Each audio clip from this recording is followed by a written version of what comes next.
so happy that your relationship with your daughter has improved.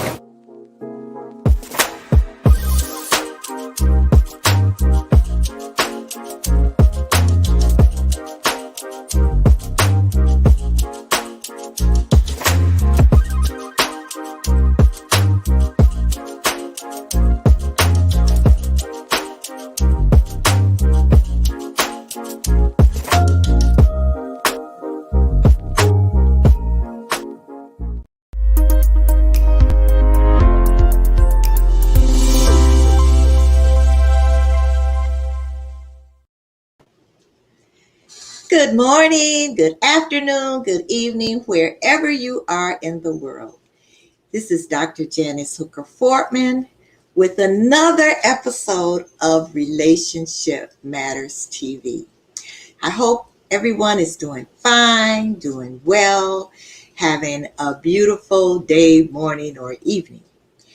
So now you know I'm going to get on my soapbox, which I do every episode, and I'll be doing it as long as we have this pandemic. Why am I on my soapbox? Because I want to encourage everyone to get the vaccination. Now, I know I have viewers who do not believe in getting any of the vaccines. I don't know why. I hear all kinds of reasons. They're putting a chip in us. They're going to be following us all around. Well, they follow you already if you have a cell phone and your cell phone is on. All kinds of conspiracy theories. But what we are seeing, we're seeing so many of our children getting sick and some even dying. You don't want your child, your grandchild, someone else's child to be ill, and you don't want to be the reason why. So get vaccinated. We can get over this pandemic if we all get vaccinated. I've had both of my shots. I'm waiting for the booster because I am a senior citizen. And whenever we can get the booster, I'm getting my booster because I don't want to give it to anyone and I don't want to get it. So that's it for me and my soapbox. Now, you know, this show is all about all different kinds of relationships and the way we communicate with each other. Today, I have someone special on, and she's going to talk to us about teenagers and tweens. Her name is Deborah Ann Davis. Now, I'm going to ask a question. Do you find motherhood overwhelming? Deborah Ann knows exactly how that feels. When she found out she was going to be a mom, she was completely unprepared. So Deborah spent the next decade or so worrying about messing up her daughter's life. She had a daughter. And it wasn't until her daughter finally reached middle school, that was the age that Deborah taught because she was a teacher, that she felt a little confidence about being a mom. So I want you to welcome Deborah Ann Davis, a parenting coach. And she's going to talk to us about how to keep our teenage daughters from slamming their door. Hi, Deborah. Hi, thank you for that lovely introduction. Oh, you're quite welcome. You're quite welcome. I really wanted to have you on. Now, I don't have a daughter. I have a son. But I have friends who either had teenage daughters, you know, because they're a little older now, or they have granddaughters who are teens or tweens. And I used to teach high school. And So anyway, so Deborah, before I want you to tell me all about you. I want you to just give us more insight of who you are. I am a person who was always in some place where they don't expect to be. So I did not expect to be an author, but here I am. I left high school going to college completely determined not to be a teacher or a social worker because that's what my parents did and it seemed to lack imagination. And then I left college as a teacher and I stayed in teaching for 27 years because I loved it. I love teenagers. I love the way they're brash one minute and then they're like, oh no, I have a pimple the next minute. I like it that they swagger and then they're vulnerable. I just really like them. The whole process of becoming themselves and embracing teachable moments and trying and trying and trying to understand their position in the world or in the school. So then I got sick. I got Lyme disease, which if you don't have it in your part of the country or the world, then that's a tick-borne disease. And I never saw the tick, but I got Lyme disease and it made me so ill I had to stop teaching for a while. Okay. And I was completely exhausted. It messed with my heart and messed with my brain for a little while. And I was on antibiotics basically from June to September, which anybody who's been on antibiotics knows that totally messes up your system. But during that time, I didn't have the energy to watch a TV show. So I was listening to music, and to keep myself busy, I was making up stories in my head. And as I started to heal and get stronger, I started writing the stories. And by the time I went back to school, I was really into writing. So I said, well, I can only write on weekends and I can only write during the summer because anybody who's a teacher knows that if you're teaching, you really can't do anything else. You have to do your lesson plans and focus on the kids and contact the parents. And so, so at one point I realized I actually had 2 manuscripts. So I said, I'm going to leave teaching and I'm going to become an author. And both of my manuscripts were fiction, YA fiction. My daughter said, she read one of the manuscripts. She goes, Mom, there's no sex in here. And in my head, I'm thinking, she was like 18. In my head, I'm thinking, if one of my students read something I wrote that had sex in it, I would be so grossed out, right? But I didn't say that to her. I just said, well, no, I'm not really comfortable writing sex, so I'm just going to leave it the way it is. She goes, I'll write it for you. I was like, thank you very much, but I really don't want to see sex through my daughter's eyes, but I appreciate the offer. I was like, no. So my novels are very sweet. I don't have sex in them. Okay. But the funny part is when my daughter read the final draft of the book, there was a scene where the boy was going to kiss the girl. And she's like, ew, my mother wrote that. Oh, wow. Oh, my goodness. Then what happened was when I left teaching to write, I missed teaching in the classroom like 10 minutes later. I missed it. I'd been in the school all my life, if you can count kindergarten when I was 5. I'd been in school all my life and always around hundreds and hundreds of people. And now it was me and my computer and my husband. And as entertaining as they are, it just wasn't enough. So I said, well, let me go back to what I know. And I spent so many years working with parents and their kids to help them bridge that gap. Because, when you see the parents, it's usually because there's a problem, right? Yeah. So they're like banging heads. So you got angry parents on this side of the table and sullen kids on that side of the table. So you can't solve whatever issue brought them into the classroom that day unless you can actually get them to talk to each other. So that ended up being my superpower. So I smushed all that down into a weekend and did a mother-daughter retreat for, yeah. And it was very cool. It was back in 2017 and it was everything I could possibly wanted. But in the process, I needed to create a curriculum for it. And I ended up turning that curriculum into this book. So now you can take the thing with you. It's not a workshop. The book is a beginning, middle, and end about how to recognize what's going on with you and your kids and how to approach your kids if things are already strained. I mean, I give little scripts that people can use to, in this situation, you can try saying this, that kind of stuff.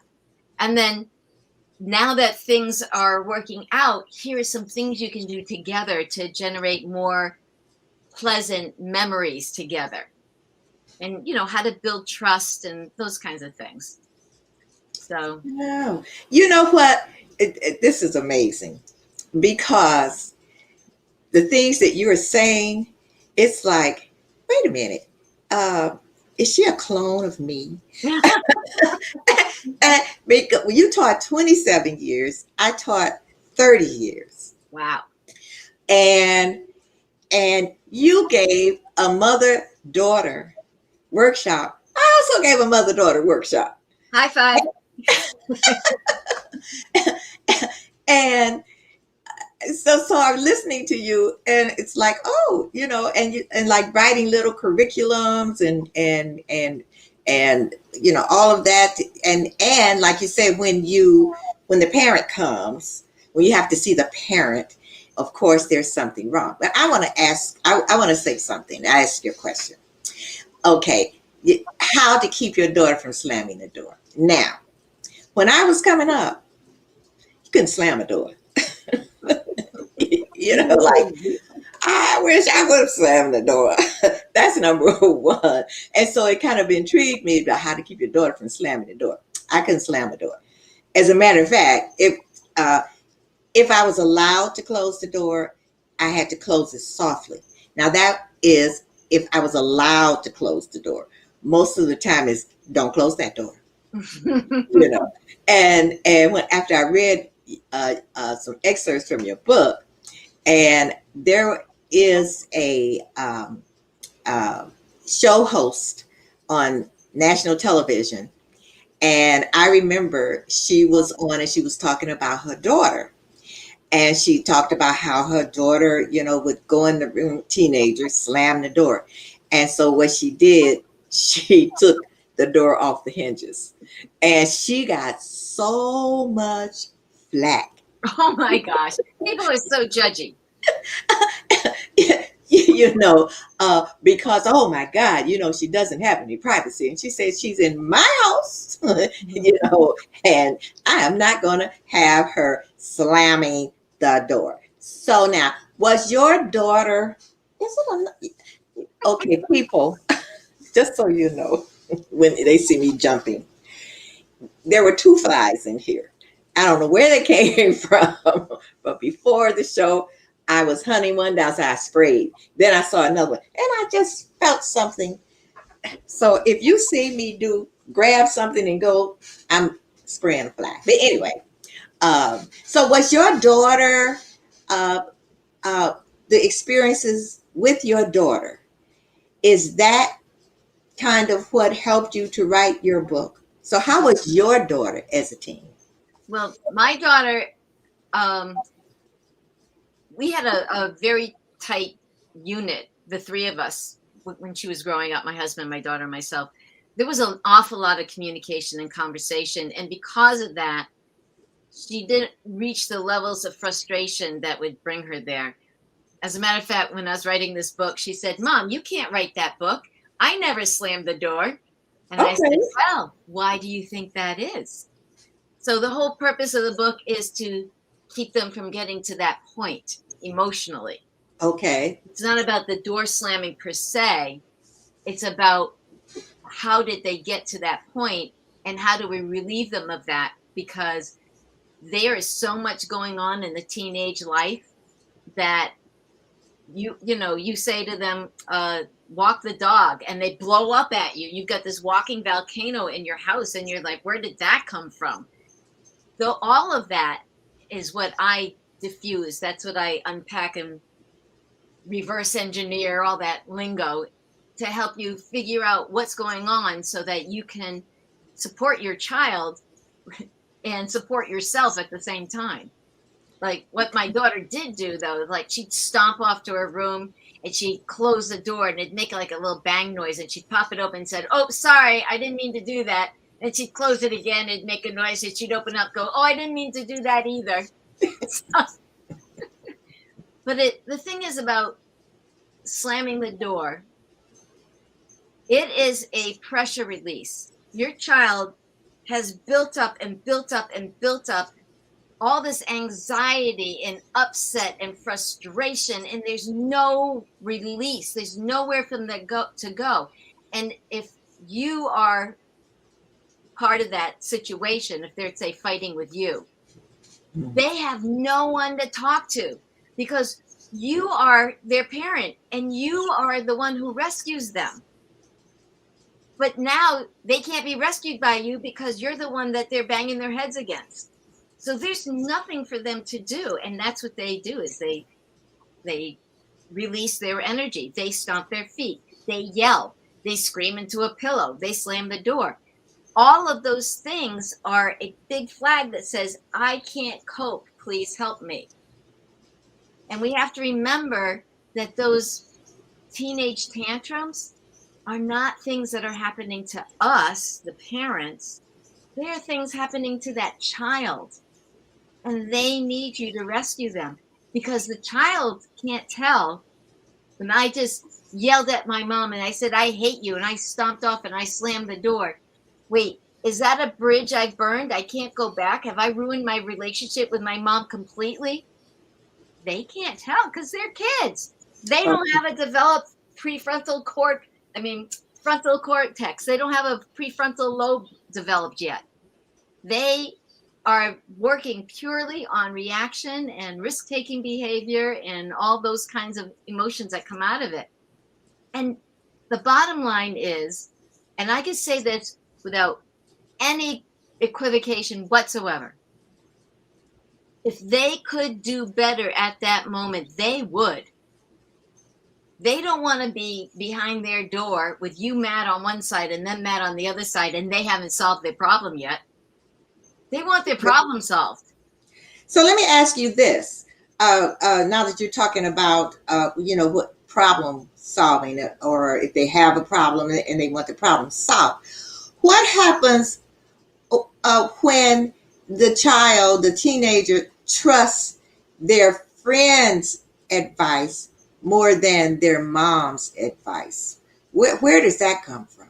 Well, then you have a whole bunch of undeveloped brains advising your child's undeveloped brain, and the things that they say sound fine because their brains are undeveloped and they can't tell.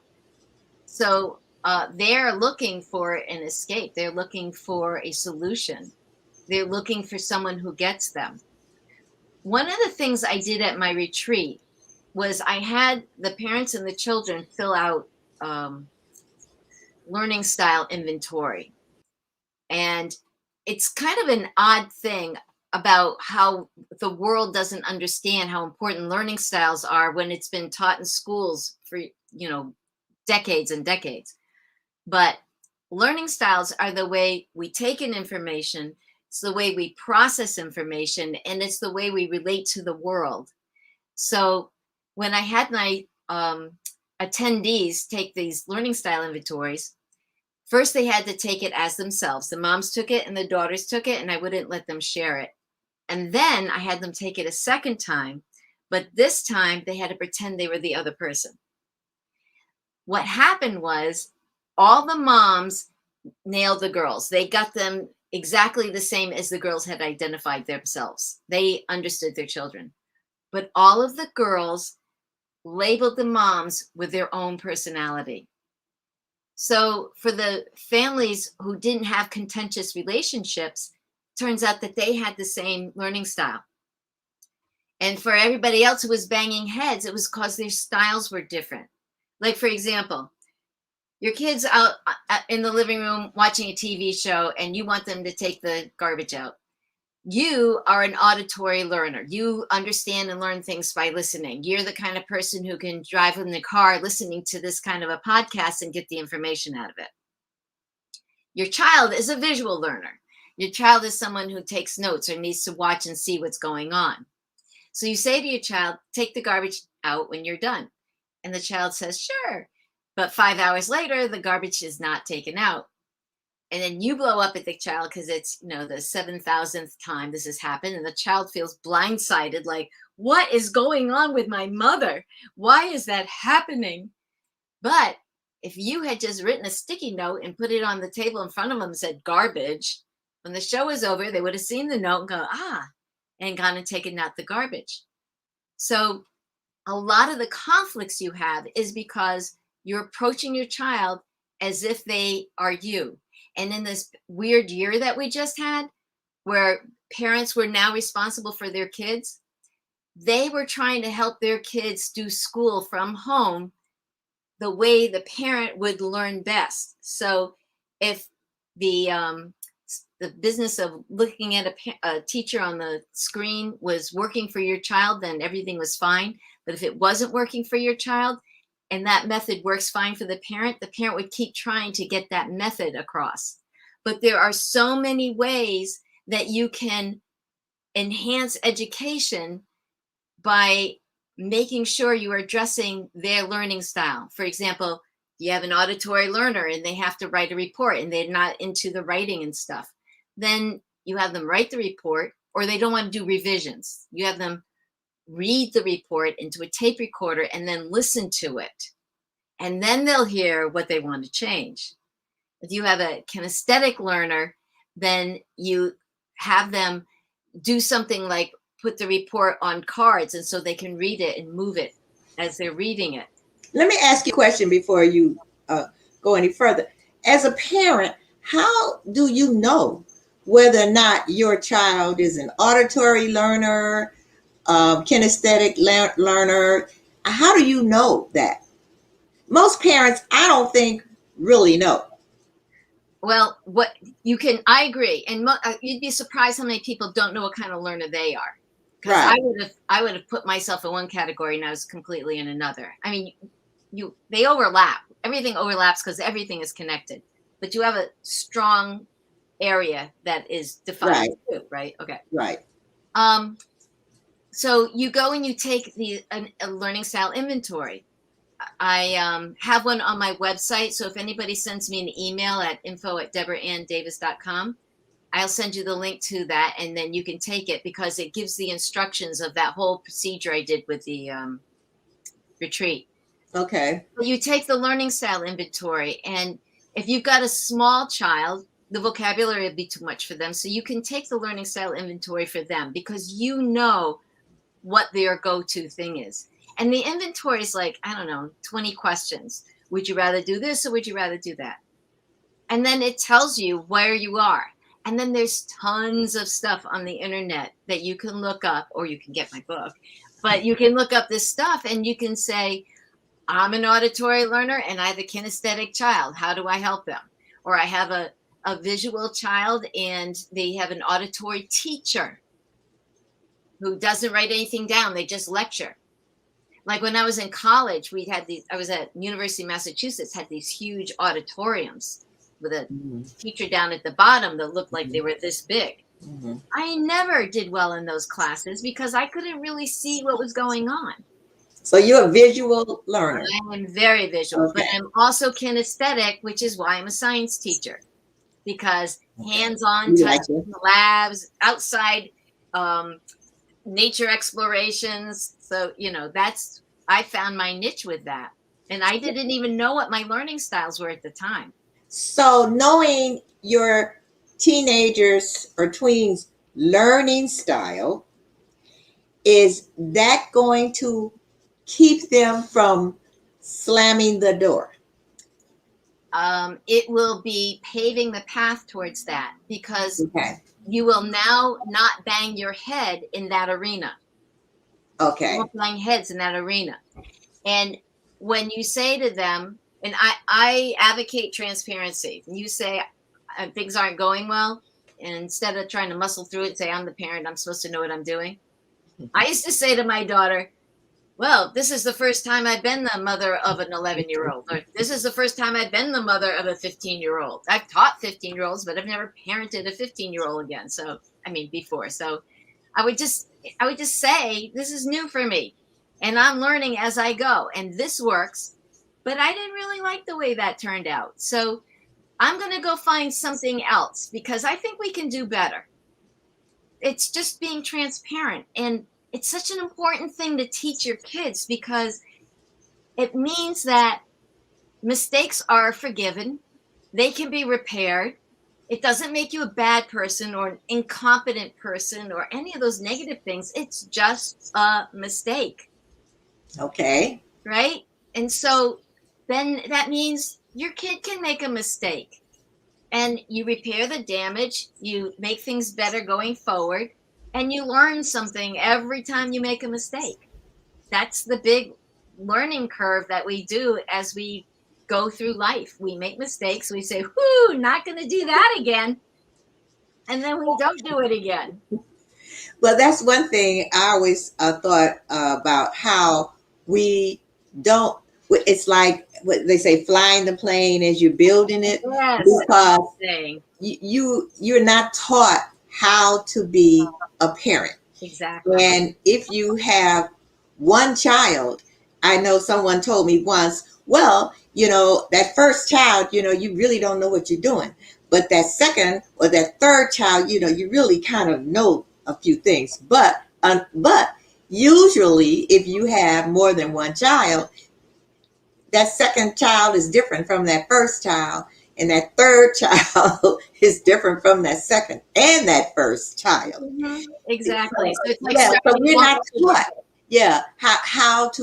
how to be parents. So is there a difference in raising a boy and a girl? Is there a difference when you talk about, raising them, and the learning styles and all of that? Is there a difference? There are many differences and there are many similarities. The things that I work with are relationship builders and gap bridgers. So they go with anything. They go with parents and toddlers. They go with spouses. They go with fathers and sons and mothers and daughters. I mean, it goes because they're just basic ways to interact with people. But I will say this. When you put a boy and a girl together in the room, the moment that brings them to that point is a totally different background. The girl comes to that room from a parenting stance where you need to take care of yourself. You need to make sure that no one takes advantage of you, right? And the boy comes to that place with, you better respect, you better do whatever in the home.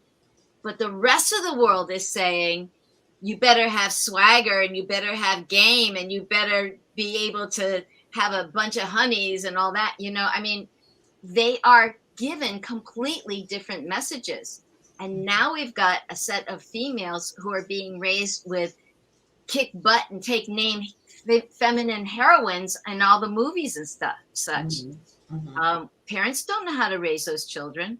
Mm-hmm. So they're going to get out there expecting to be respected and valued, but the boys aren't being raised to understand that.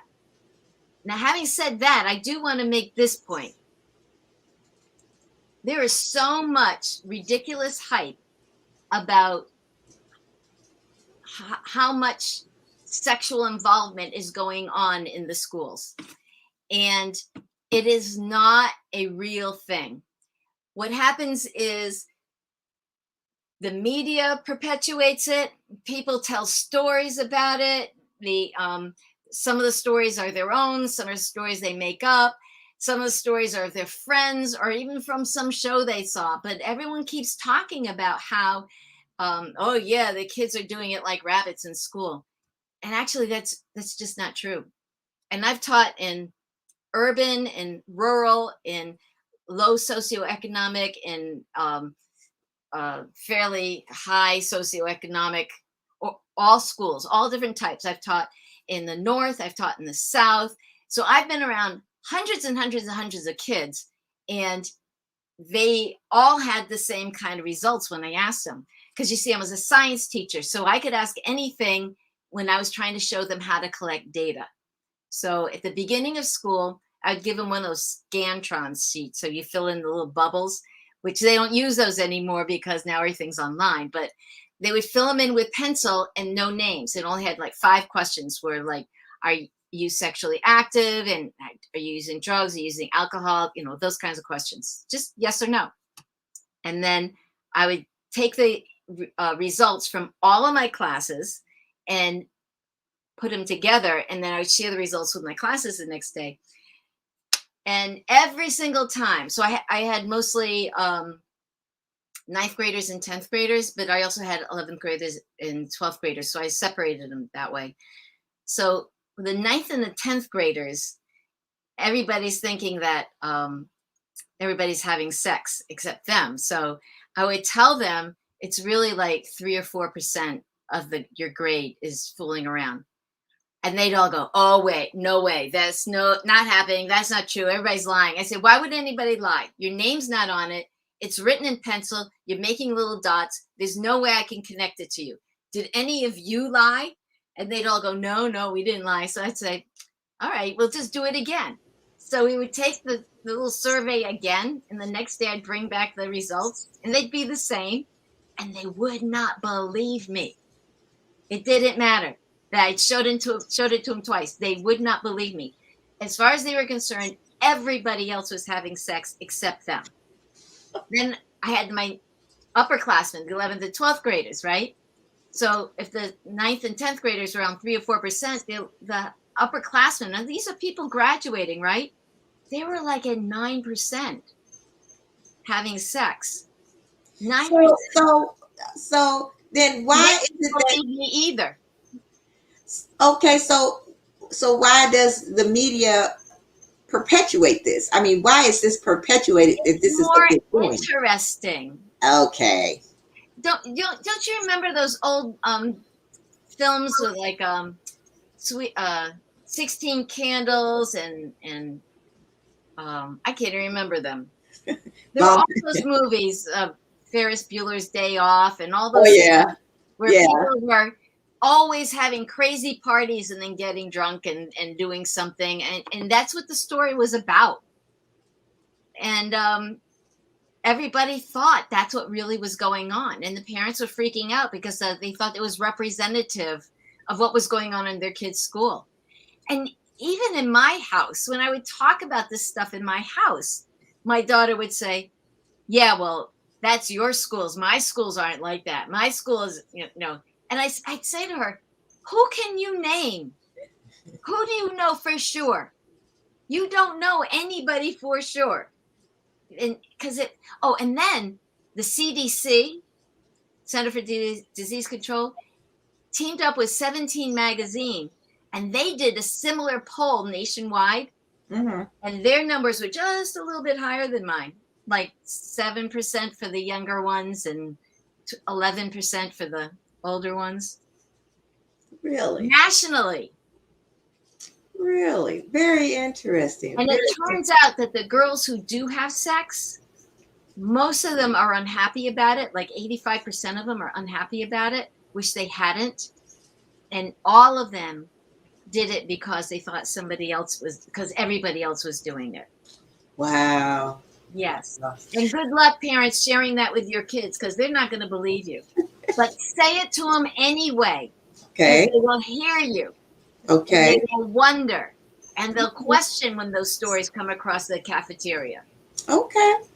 So, Deborah, I got to take a quick break. And I have some questions, some more questions for you. This is very, very interesting. Very interesting. You should have been around probably when I was raising my son when he was a teenager.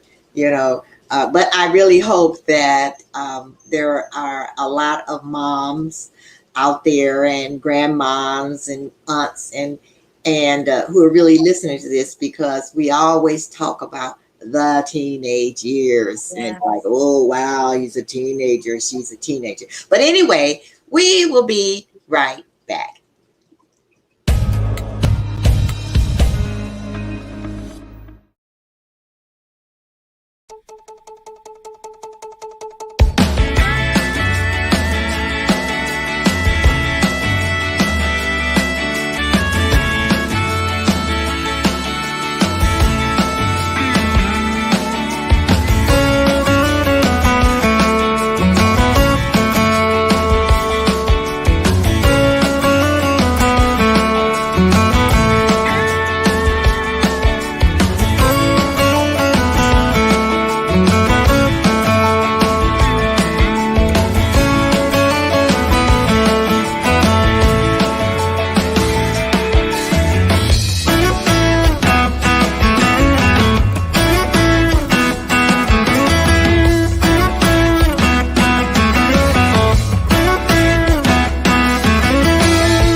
We are back with Deborah and Davis, parenting coach, and we're talking about how to raise your teens and your tweens and some of the myths out there about our teens and tweens. And I know a lot of parents out there are very happy to hear those statistics.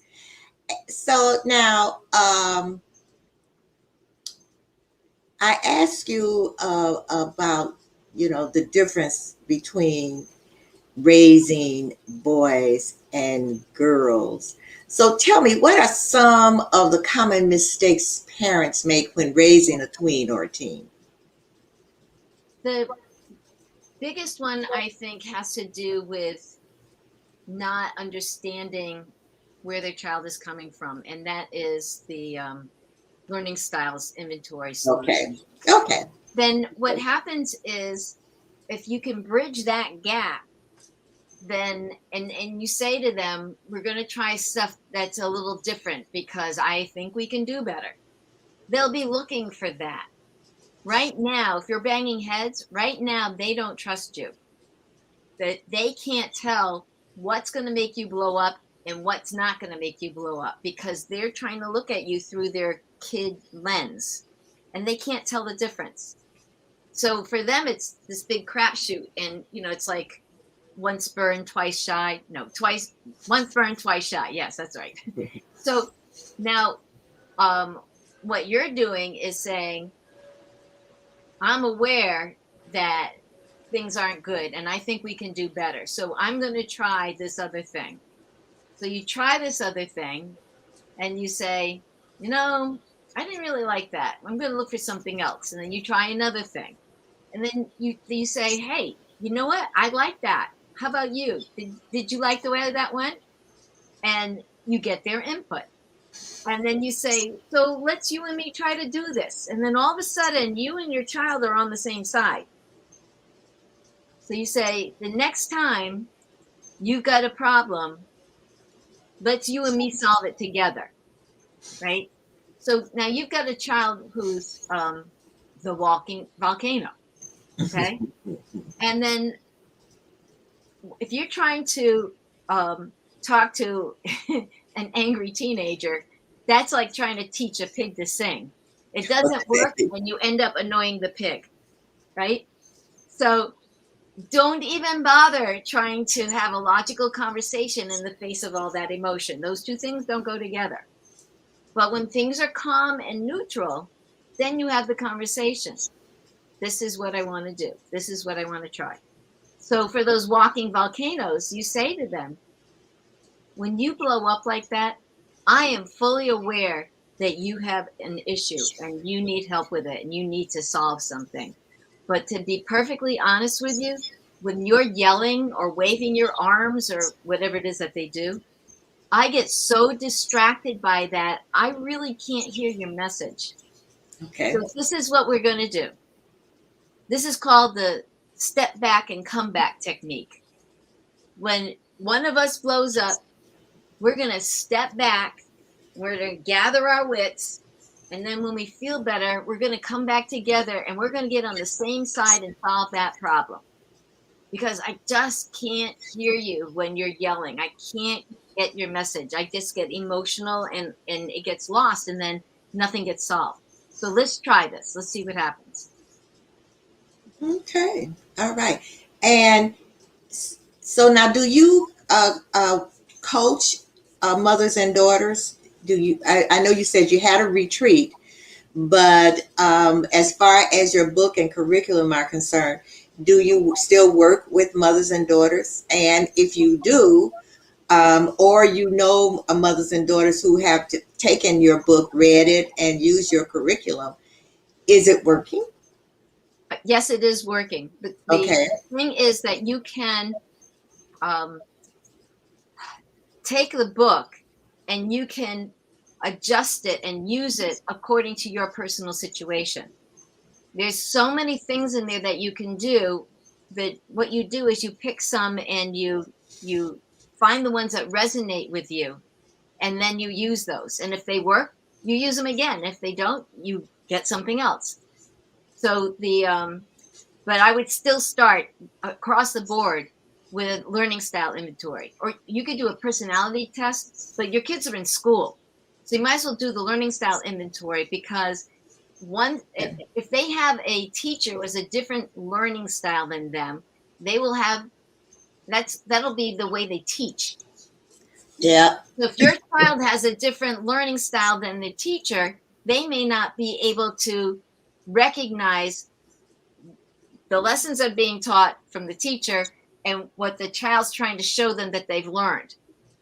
So there's lots of strategies you can do for that. So if you take the learning styles inventory, then you can, if you've got an older kid, you can have them take the learning style inventory for their teacher and say, based on what you've seen, what kind of learning style do you think they have? Do you think they're more like you, or do you think they're more like me, or do you think they're more like your other parent? So that, to me, that is huge. So you find out where you're at so you can go forward and see your progress, right? So you identify your learning styles, yours and your child's. You look at the school and you see what the learning styles are for the school.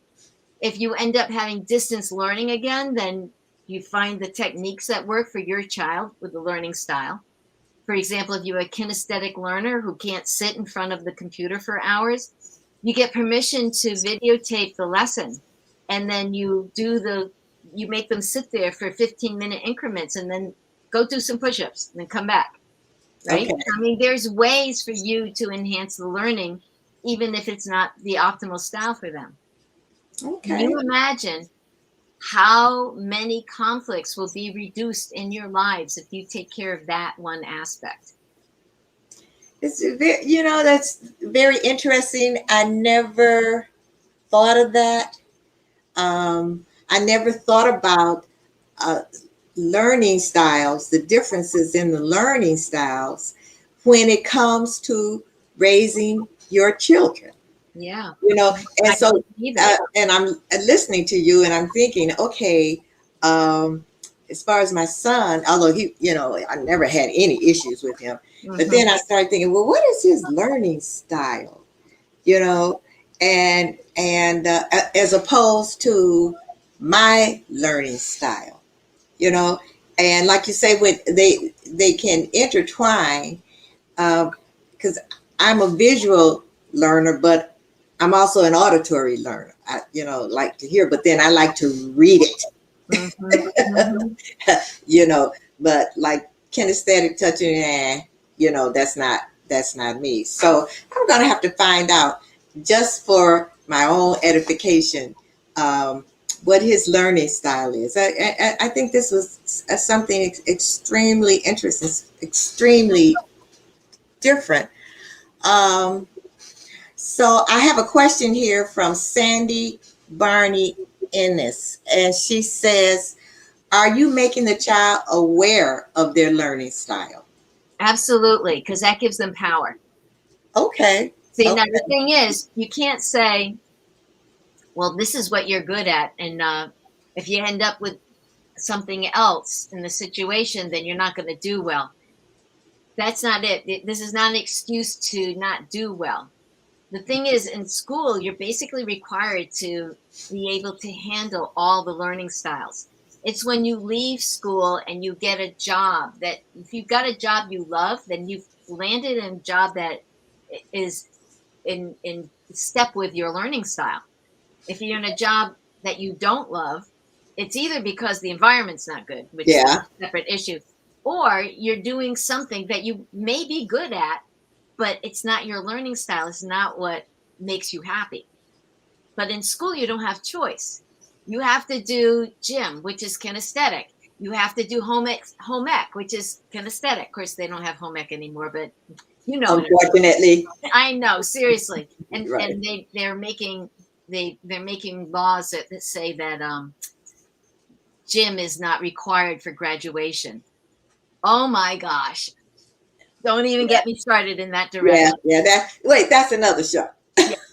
Yeah, let's just tell our kids it's not important if you move your body. No worries. The last time you have to move your body is 8th grade. Don't worry about it for the rest of your life. Yeah, no, But anyway, but the point is, school requires that you do all of the different styles. You have to go to assemblies where you listen. You have to listen to oral reports by the other kids. I mean, it's required. So what you do is you say, well, if I've got a kinesthetic learner, how do I help them with auditory processes? And there's stuff out there that tells you how to do that. You don't have to reinvent the wheel. It's out there. That's if you are a parent. Since I'm an ex-educator, I'm not going to go into a classroom with 30 kids and trying to figure out who's a different learner. Usually, if you're I was a special ed teacher, so I had to find that out. But we only have a few minutes left. But one thing that Sandy Barney Ennis also says is that then they will be capable to recognize styles of their educators. So, and right. So they're able to address the issues between them. Right. Help with group projects.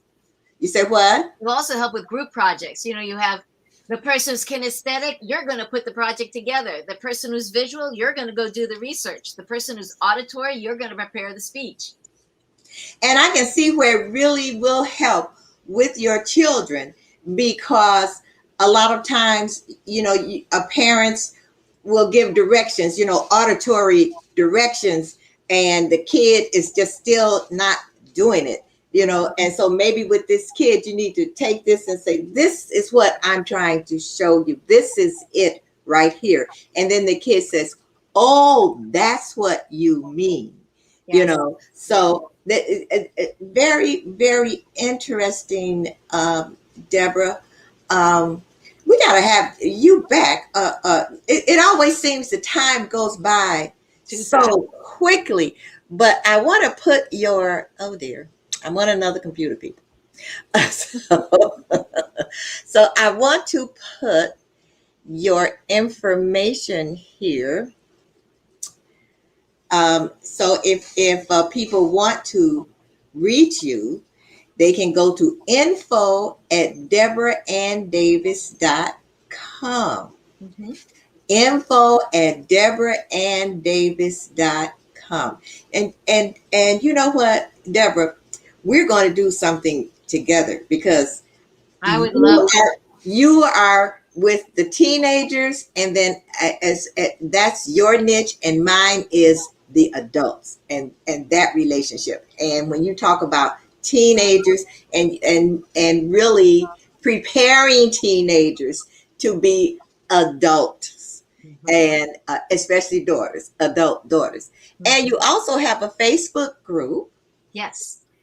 And that is that's facebook.com. That's, what is that? It's the Mom Meetup. Mom Meetup. Yes. Okay. So easy to remember. Mom Meetup for Confident Girls. Yes. So I want all of you to join her Facebook group and get a lot of great information, or go to info@deborahanndavis.com. I would also like to add that if you tell me that you came from this show, I have a free book for you called How to Get Your Happy On. And it's a wonderful thing you can use with your kids. You know, and we didn't have time to go, but I know that you have a book called How to Get Your Happy On. So can I get my happy on even if my child is grown? Absolutely. That's applicable to all ages. I think we all want to know how to get our happy on, yes. Especially now. Yes, that's why I wrote it. That's why it's free. Oh, wow. Well, thank you, Deborah, so much for coming on the show. I'm glad we finally got together.